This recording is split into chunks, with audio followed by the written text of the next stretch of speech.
गरीब किसान है जो फल और सब्जियां उगाकर अपना खानदान पालता है।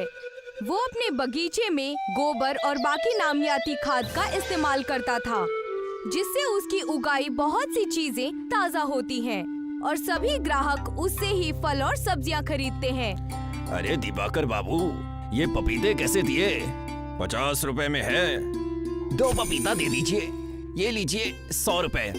दिवाकर के पास ग्राहकों की कमी नहीं है, पर उसी के बगल में ठेला लगाए बैठे भैरव के पास दिन में 1-2 ग्राहक ही आते हैं, क्योंकि भैरव फल और सब्जियां उगाने के लिए रासायनिक खाद का इस्तेमाल करता है, जिससे उसकी उगाई चीजें अच्छी नहीं होती और उसकी आमदनी भी कम होती है, और इसी वजह से वो दिवाकर से जलता है।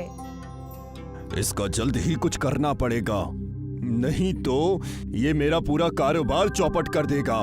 भैरव कुछ सोचने लगता है। बहुत सोचने के बाद भैरव के दिमाग में एक आइडिया आता है। वो दिवाकर को फंसाने की साजिश करता है। सुनो दिवाकर भाई, तुम्हें पता है सरकार ने किसानों को सरकारी बीज देने की बात कही है। अरे ये तुमने बहुत अच्छी खबर सुनाई है। अच्छे बीज मिलेंगे तो हम लोग और भी अच्छे से फल और सब्जियां उगा सकते हैं। तो देर किस बात की है? चलो मैं बीज लेने जा रहा हूँ, तुम भी मेरे साथ चलो। भैरव अपने साथ दिवाकर को ले जाता है और उसे एक सरकारी बीज भंडार से बीज के कुछ पैकेट्स देता है। बीज लेने के बाद दिवाकर वहाँ से चला जाता है और भैरव अपनी चाल चलता है। वो अखबार में खबर छपवाता है कि सरकारी बीज भंडार से एक आदमी ने बीज चोरी किए हैं। भैरव उस अखबार को लेकर दिवाकर के पास पहुंचता है। देखो दिवाकर भाई, किसी ने सरकारी बीज भंडार से बीज चोरी किए हैं और तुम्हारे पास भी कुछ पैकेट बीज के हैं, इसीलिए पुलिस तुम्हें भी पकड़ सकती है। पर ये बीज के पैकेट तो तुमने मुझे दिए हैं ना? हाँ मैंने दिए थे, पर ये बात पुलिस को थोड़ी पता है कि किसको बीज मिले हैं और किसने चोरी किए हैं। तो अब मैं क्या करूं? जब तक ये मामला शांत नहीं हो जाता तुम यहाँ से कहीं दूर चले जाओ। पर मैं जाऊं कहाँ? मैं तुम्हें ले चलता हूँ। भैरव दिवाकर को लेकर दूर एक घने जंगल में जाता है, जहाँ पर अंग्रेजों के जमाने का जेल बना होता है। तुम कुछ दिन इसी जेल के अंदर छुपे रहो, मैं बाद में तुम्हें वापस बुला लूंगा। तुम्हारा बहुत बहुत धन्यवाद भाई, तुमने मुझे उस बेमतलब की आफत से बचा लिया। भैरव वहाँ से वापस आ जाता है और दिवाकर जेल के अंदर एक तहखाने में छिपकर रहने लगता है। अच्छा हुआ जो दिवाकर का बच्चा यहाँ से चला गया। अब लोगों के पास मेरी फल सब्जियाँ खरीदने के अलावा कोई दूसरा रास्ता नहीं होगा। और भैरव महंगे दाम पर फल और सब्जियाँ बेचने लगता है। भाई साहब, आलू कितने रुपए किलो है? 100 रुपए किलो। पर ये तो बहुत ज्यादा महंगा है। मैं तो ऐसे ही बेचूंगा, नहीं लेना है तो जाकर शहर से खरीद कर लाओ। ग्राहक को मजबूरी में भैरव से सब्जियां खरीदनी पड़ती हैं। दिवाकर के न होने का भैरव पूरी तरह से फायदा उठाने लगता है। इसी बीच कुछ चोर शहर के एक बड़ी सी सुनार की दुकान से सोना चुराकर शहर से दूर जंगल की ओर आते हैं। जंगल में चलते हुए उन्हें ये पुरानी जेल दिखती है। सभी आकर इस जेल के पास खड़े हो जाते हैं। इस सोने को छुपाए कैसे? कुछ तो नया उपाय ढूंढना पड़ेगा। अगर पुलिस ने पकड़ लिया तो समझ लो जेल में चक्की पीसने पड़ेगी। क्यों ना हम इस सोने को गलाकर ईंट बनाए और इसे जेल के बाहर से लगा दे, इससे पुलिस को कोई सबूत भी नहीं मिलेगा। हाँ ये तो बहुत अच्छा सुझाव है। वैसे तुम चोर हो, पर तुम्हारा दिमाग तो पुलिस से भी तेज है। सभी चोर शहर से चुराए हुए सोने को आग से पिघलाते हैं और उनसे ईंट बनाने लगते हैं। चोर सोने से बनाई हुई ईंटों को जेल के बाहर से लगा देते हैं, जिससे पूरी जेल सोने की बन जाती है और चमकने लगती है। ये हुई ना बात, देखो हमने अंग्रेजों की इस जेल को सोने की जेल में बदल दिया है। अब पुलिस तो क्या, सीबीआई वाले भी हमको पकड़ नहीं सकते। चलो यहाँ से चलते हैं, शहर में जाकर मजे करते हैं। सभी चोर खुशी खुशी शहर के लिए निकल जाते हैं। दूसरी ओर कुछ दिन बीत जाने के बाद भैरव दिवाकर को देखने के लिए जंगल में आता है। वो जेल के अंदर जाता है और जोर से आवाज लगाता है, बाहर आ जाओ दिवाकर भाई, मैं भैरव हूँ। भैरव की आवाज सुनकर दिवाकर जेल के तय खाने से बाहर आता है। अच्छा किया भाई जो तुम मुझसे मिलने आ गए, नहीं तो मैं यहाँ पर घुट घुट कर मर ही जाता। भैरव दिवाकर को देखता है और अपने मन में सोचता है, तू मर जाएगा तो मेरा तो फायदा ही फायदा होगा। भैरव के मन में दिवाकर को धोखा देने का ख्याल आता है। वो दिवाकर से कहता है, अरे भाई क्यों मरने की बात कर रहे हो? अगर तुम्हारा दम घुट रहा है तो चलो मैं तुम्हें नदी के पास ले चलता हूँ। वहाँ पर कुछ देर ताज़ी हवा पर बैठते हैं और वैसे भी तुमसे कुछ बात करनी है। दिवाकर और भैरव जैसे ही जाने के लिए मुड़ते हैं तभी वहाँ से एक सोने की ईंट नीचे गिर जाती है, जिसकी आवाज सुनकर ये दोनों रुक जाते हैं। भैरव देखता है कि ईंट बहुत चमकदार है। वो पास जाता है और ईंट को उठाता है। ये तो सोने की ईंट है। भैरव जेल की ओर नजर घुमाता है तो देखता है पूरी जेल सोने के ईंटों से बनी है। ये देखकर भैरव बेहद खुश हो जाता है। उसको खुश होता हुआ देख दिवाकर उससे पूछता है, क्या हुआ भाई, तुम बहुत खुश नजर आ रहे हो। भैरव ईंट को पीछे छुपाते हुए हड़बड़ी में कहता है, कुछ नहीं, तुम जाओ यहाँ से। आपने तो कहा कि हम दोनों नदी के किनारे ताज़ी हवा में जाएंगे और आप मुझसे कुछ बात करना चाहते हो। मैं ये कह रहा था कि पुलिस ने उस चोर को पकड़ लिया है जिसने बीज भंडार में सरकारी बीज चुराया था। अब तुम्हें कोई खतरा नहीं है, जाओ तुम अपने घर जा सकते हो। ये तो तुमने दिल खुश करने वाली खबर सुना दी। चलो घर चलते हैं। नहीं मुझे थोड़ा काम है, तुम चलो, मैं बाद में आता हूँ। ठीक है, तुम अपना काम खत्म करके आओ, मैं जा रहा हूँ। दिवाकर खुशी खुशी अपने घर के लिए निकल जाता है। दूसरी ओर सोने के ईंटों से बने जेल को देखकर भैरव खुशी से पागल हो जाता है। मेरी तो लॉटरी लग गई।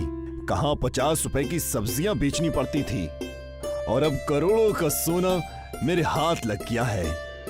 भैरव जेल की दीवारों पर लगी सोने के ईंटों को निकालने लगता है और पास में पड़े एक थैले में सोने के ईंट भरने लगता है।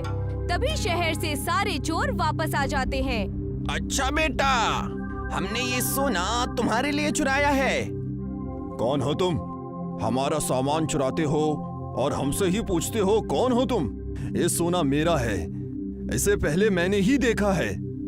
पर इसे यहाँ तो हम लेकर आए हैं ना।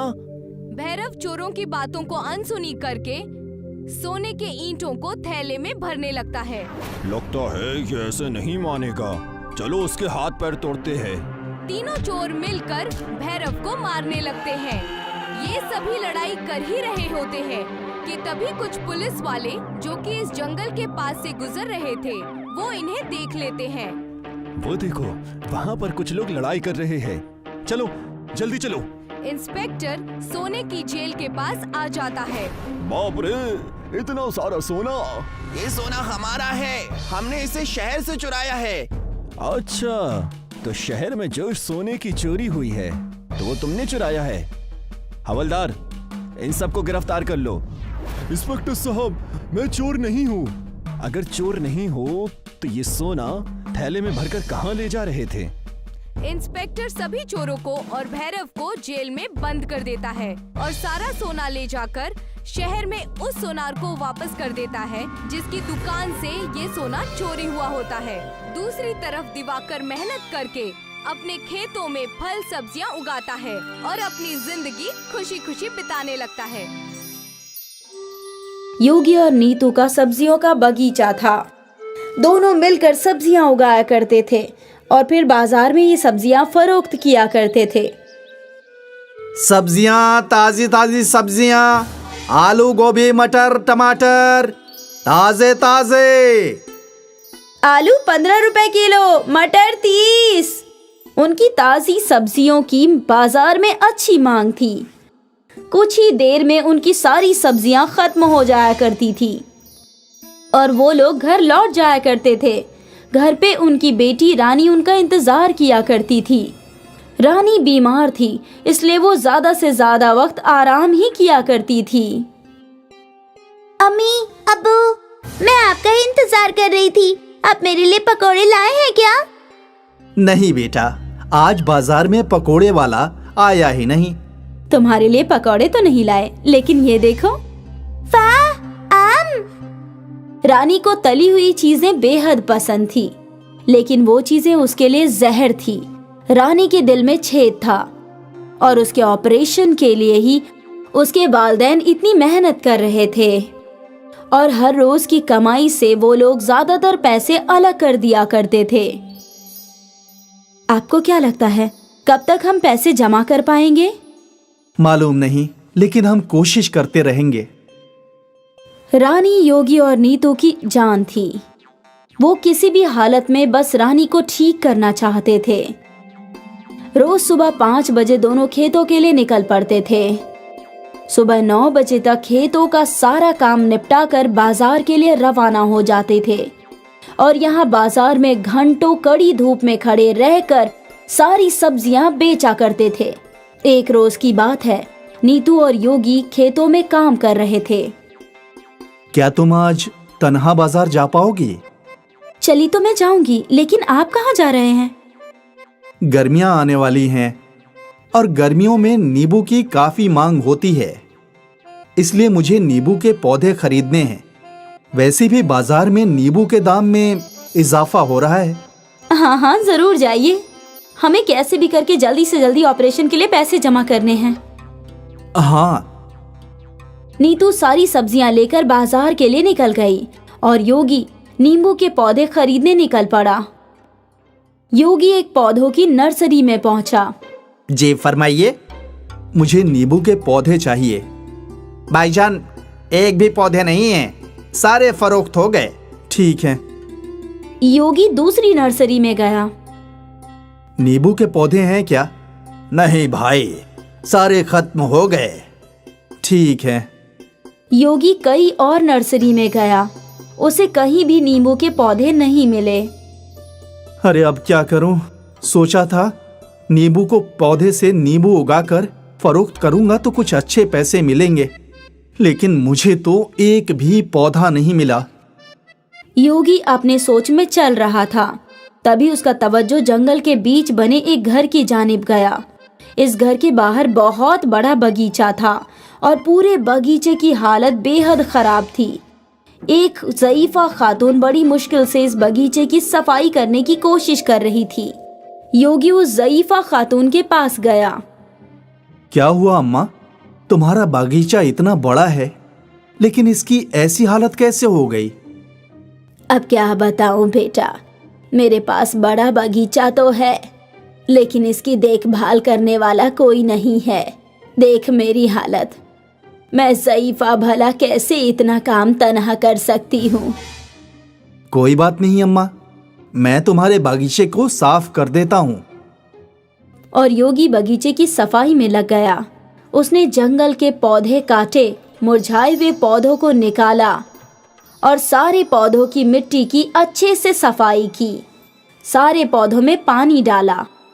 अम्मा, अब लग रहा है ना ये बागीचा बिल्कुल साफ सुथरा। तेरे हाथों में तो जादू है बेटा। अम्मा, मैं भी तो किसान ही हूँ, मेरी भी सब्जियों का बागीचा है। अच्छा है।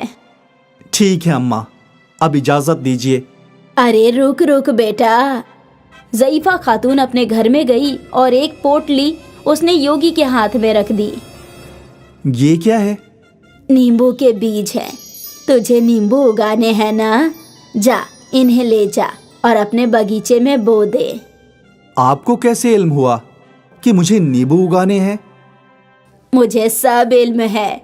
मैंने धूप में अपने बाल सफेद नहीं किए हैं। योगी ने वो पोटली ले ली और अपने घर की जानिब चल पड़ा। योगी घर पहुंचा तो नीतू कब्ल ही पहुंच चुकी थी। बड़ी देर लग गई आपको। और नींबू के पौधे कहाँ हैं? किसी भी नर्सरी में नींबू के पौधे नहीं मिले। घर लौट रहा था, तो जंगल में एक घर नजर आया जिसके बाहर एक बड़ा बागीचा था। एक ज़ईफा खातून तन्हा बागीचा साफ कर रही थी, तो मैंने उनकी मदद कर दी और उसी में देरी हो गई। ठीक है। और ये देखो, उस ज़ईफा खातून ने मुझे नींबू के बीज दिए हैं। मालूम नहीं उन्हें कैसे इल्म हुआ कि मुझे नींबू उगाने हैं। अजीब है। खैर छोड़िए, कम से कम हम इन बीजों को बो देते हैं। इस बरस नहीं तो अगले बरस नींबू के पौधों पर नींबू आ ही जाएंगे। हाँ, वो भी है। अगली सुबह योगी ने कुछ गड्ढे किए और उसमें नींबू के बीज डाल दिए और गड्ढों में मिट्टी भर दी। नीतू, जरा इन्हें भी पानी डालो। हाँ आई। नीतू ने जैसे ही उस जगह पर पानी डाला तो उन बीजों से फौरन पौधे उगने लगे। दोनों हैरान हो गए और पौधा उगते ही उन पौधों पर नींबू लटकने लगे। लेकिन ये नींबू अलग थे। नींबू कुछ ज्यादा ही चमक रहे थे। इतने चमकदार नींबू? योगी ने एक नींबू तोड़ा तो वो हैरान हो गया। वो नींबू सोने का था। नीतू, ये तो सोने का है। सोने का नींबू। सारे पौधे पर सोने के नींबू उगे हुए थे। योगी और नीतू के तो नसीब ही खुल गए। योगी ने वो सारे नींबू सोनार को फरोख्त कर दिए और उनसे उसे ढेर सारे पैसे मिले। इन पैसों से उसने अपनी रानी का इलाज करवाया। मुबारक हो, ऑपरेशन कामयाब हुआ। अब आपकी दुख्तर किसी भी आम बच्चे की तरह खेल कूद सकती है। ये सुनकर योगी और नीतू की आंखों में अश्क आ गए। योगी ने एक बड़ा बगीचा खरीद लिया और एक बड़ा घर भी। उनकी जिंदगी पूरे तरीके से बदल गई। नीतू, हमें उस ज़ईफा खातून का शुक्रिया अदा करना चाहिए। हाँ, यकीनन। योगी नीतू और रानी को लेकर जंगल गया। वो घर तो यहीं था, यकायक कहाँ चला गया? वहाँ कोई घर नहीं था।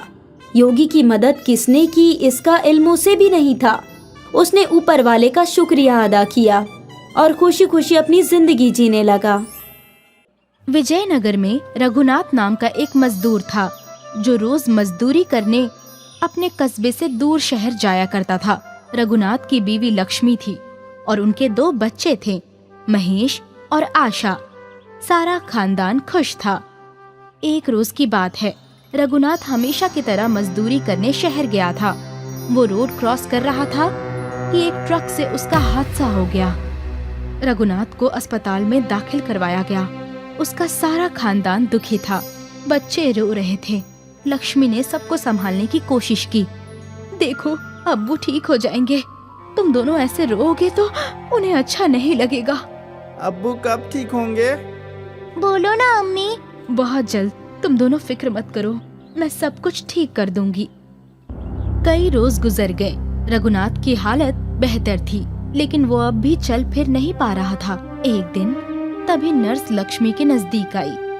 आपको डॉक्टर साहब बुला रहे हैं। लक्ष्मी डॉक्टर के केबिन में गई। बहन जी, मैं आपको झूठी तसल्ली नहीं देना चाहता। आपके शौहर के दोनों पैरों का ऑपरेशन करना पड़ेगा, तभी वो चल पाएंगे। पर आपके हालात देखकर लगता नहीं कि आप इतना खर्चा उठा पाएंगी। कितना खर्चा होगा डॉक्टर साहब? तकरीबन 20 लाख। या खुदा! अगर उनका ऑपरेशन नहीं हुआ तो वो वापस चल नहीं पाएंगे। अब आप अपने हिसाब से देख लीजिए। अगर आप उनके ऑपरेशन के लिए पैसों का इंतजाम कर सकती हैं तो बहुत अच्छा होगा। जी डॉक्टर साहब, मैं कोशिश करती हूँ। लक्ष्मी सोच में डूब गई कि वो कैसे अपने शौहर का इलाज करवाए। वो बच्चों के साथ घर गई और अपने जेवर देखने लगी। ये तो बहुत कम है, इससे तो 1 लाख रुपए भी नहीं आएंगे। घर भी संभालना है और इनका इलाज भी करवाना है।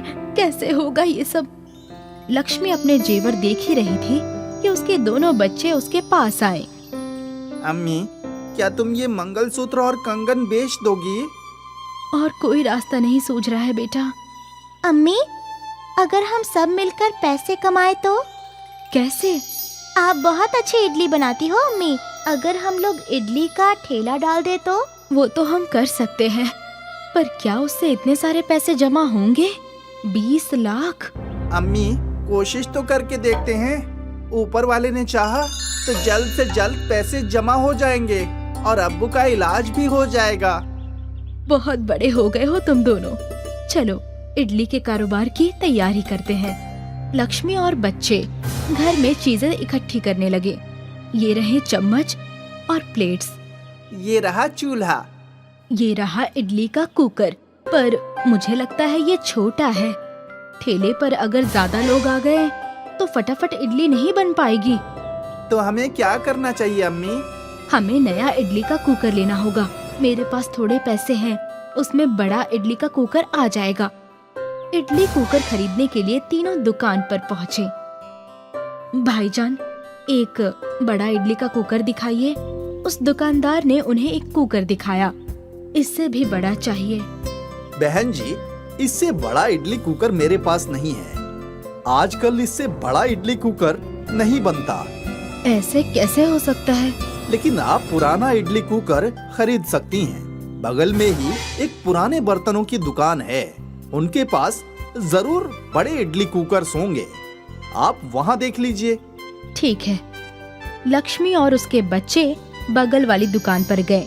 वहाँ लक्ष्मी की नजर एक पीतल के बड़े इडली कुकर पर गई। भाईजान, वो बड़ा वाला इडली का कुकर कितने का है? वो पुराना वाला, वो 500 रुपए का है। ठीक है, वो मुझे दे दीजिए। लक्ष्मी और बच्चे वो बड़ा पीतल का इडली कुकर लेकर अपने घर आए। घर पहुंचकर, अम्मी, आपने यही इडली कुकर क्यों चुना? बगल में कितने चमकदार स्टील के कुकर भी थे, तो ये पीतल का ही क्यों? क्योंकि ये पीतल का है। पीतल में इडलियों का जायका और भी अच्छा हो जाता है। और तो और हमें ये बहुत अच्छे दाम में मिला। लेकिन अम्मी, हमें नया कुकर लेना चाहिए था ना। देखो ना, इस पे कितनी गंदगी है। आशा, ये पीतल का है। अभी इसे घिसूंगी ना तो चमकने लगेगा। ठीक है अम्मी। लक्ष्मी ने वो इडली कुकर धोया और वो चमकने लगा। अरे वाह, ये तो चमक रहा है। कहा था ना मैंने। और आशा, इसीलिए कहते हैं ओल्ड इज गोल्ड। माँ, इसमें इडली बनाकर देखो तो। हाँ, बनाती हूँ। लक्ष्मी ने उस इडली कुकर की थालियों में इडली का आटा डाला और उसे गैस पर चढ़ा दिया। अब हमें 8 मिनट इंतजार करना होगा ना अम्मी? हाँ बिल्कुल। दोनों बच्चे इडली बनने का इंतजार कर रहे थे। उन दोनों की नजर घड़ी के कांटे पर ही टिकी थी। जैसे ही घड़ी में 8 मिनट हुए, हो गया, 8 मिनट हो गया। हाँ हाँ, सब्र करो, खोलती हूँ। जैसे ही लक्ष्मी ने कुकर खोला तो कुकर के अंदर से रोशनी चमकने लगी। सफेद आटा सुनहरा कैसे हो गया? जैसे ही लक्ष्मी ने वो इडली बाहर निकाली तो वो हड़बड़ा गई। ये इडली पत्थर की कैसे हो गई? पत्थर की नहीं, सोने की। सोने की इडली? लक्ष्मी एक सोने की इडली लेकर जौहरी के पास गई और वहाँ उससे जांच करवाने लगी। ये खरा सोना है। ये सुनकर लक्ष्मी को अपने कानों पर यकीन नहीं हुआ। वो घर लौटी और ये बात अपने बच्चों को बताई तो वो खुशी से कूदने लगे। हमारे पास इतनी सारी सोने की इडली है।